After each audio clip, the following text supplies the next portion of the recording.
최태성 정선아의 이야기 한국사.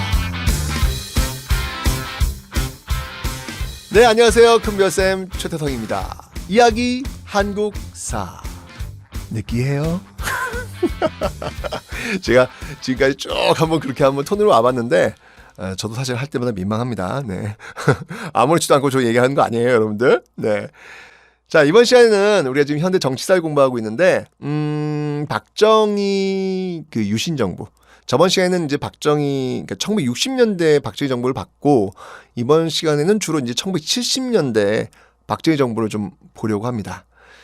자, 여러분, 1972년도에 정말 이 센세이션한 그런 사건이 하나 벌어져요. 그게 뭐냐면 바로 1972년 7월 4일 7.4 남북 공동성명이 발표가 됩니다. 뭐 뒤에 이제 통일 파트에서 배우면 알겠지만 자주 평화 민족 대단결의 원칙 속에서 통일을 이루자라는 합의가 이루어진 거예요. 남과 북 사이에서.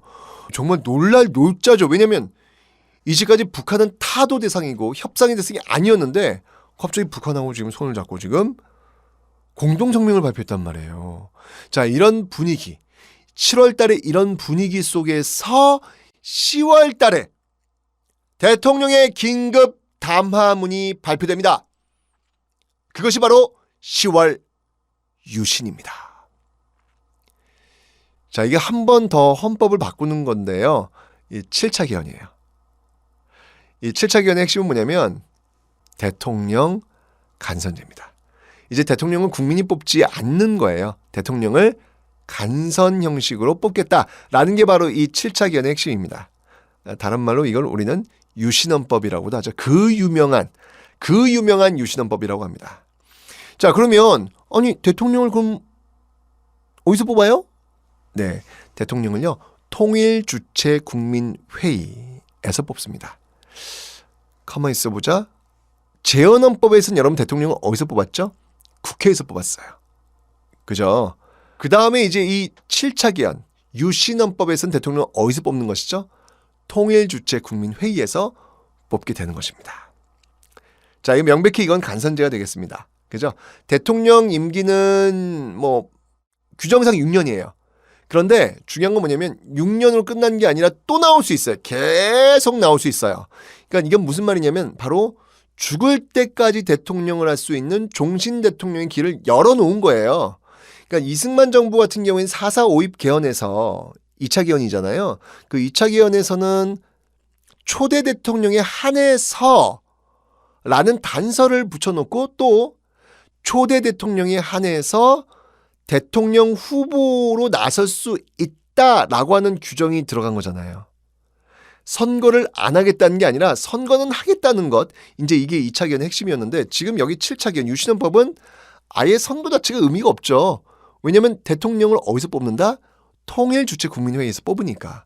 그러다 보니까 죽을 때까지 대통령을 할 수 있는 길을 열어준 그런 셈이 된 거죠.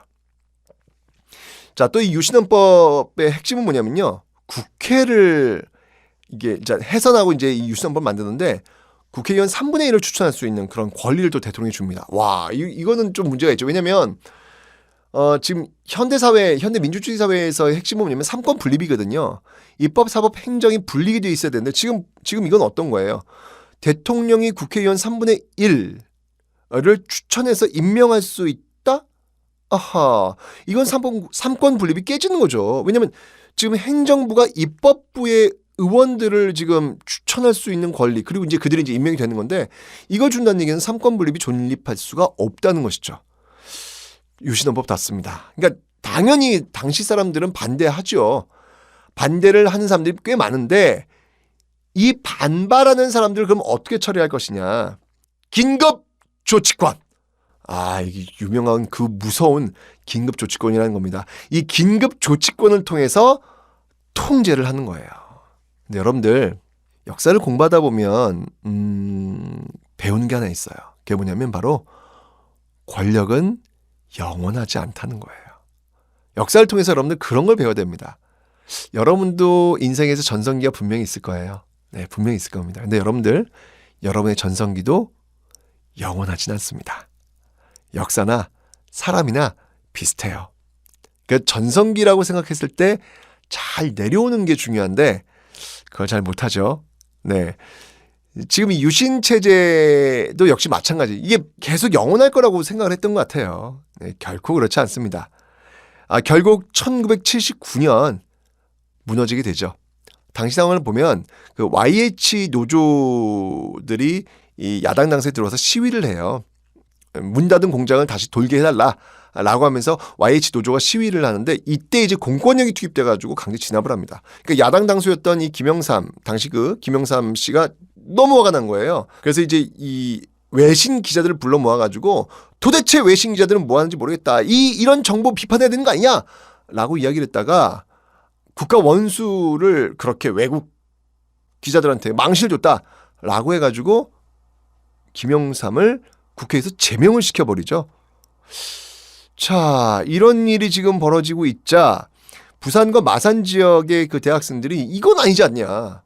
우리가 이렇게 도서관에 앉아서 공부할 때는 아닌 것 같다라고 하면서 길거리로 또 나오게 됩니다. 이게 바로 부마 민주항쟁이라는 것이죠. 결국 이 부산 마산 이 부마 민주항쟁을 어떻게 진압하느냐의 어떤 노선, 이 노선이 달라지면서 박정희의 그 밑에 있었던 사람들이 충돌을 하게 됐고 결국 김재규의 총에 의해서 박정희 전 대통령이 서거하는 11.6 사태가 벌어지게 되는 겁니다. 결국 이렇게 해서 영원할 것 같았던 박정희 정부도 끝이 났죠. 자, 그런데 말이죠. 참 이 기회를 또 포착한 신군부 세력이 있어요. 정치군인들에 의해서 5.1 군사정변 해가지고 뭐 거의 대략 한 20년까지 쭉 정치를 좀 이어왔는데 그 모습을 지켜봤던 또 다른 정치군인이 있는 거예요. 바로 전두환, 노태우가 중심이 되어서 일으킨 사건. 그게 바로 12.12 사태가 되는 것입니다. 12.6 사태 이후에 이 땅에도 이제 봄이 올 것인가 보다 라고 생각을 했는데 다시 동장군, 신군부의 동장군이 네, 이렇게 바람이 불면서 몰아치게 되는 것이죠. 네, 그게 바로 12.12 사태였습니다. 과연 이렇게 해서 권력을 장악했던 그 신군부는 어떤 모습을 우리에게 보여줄까요? 지금까지 큰별쌤 최태성이었습니다.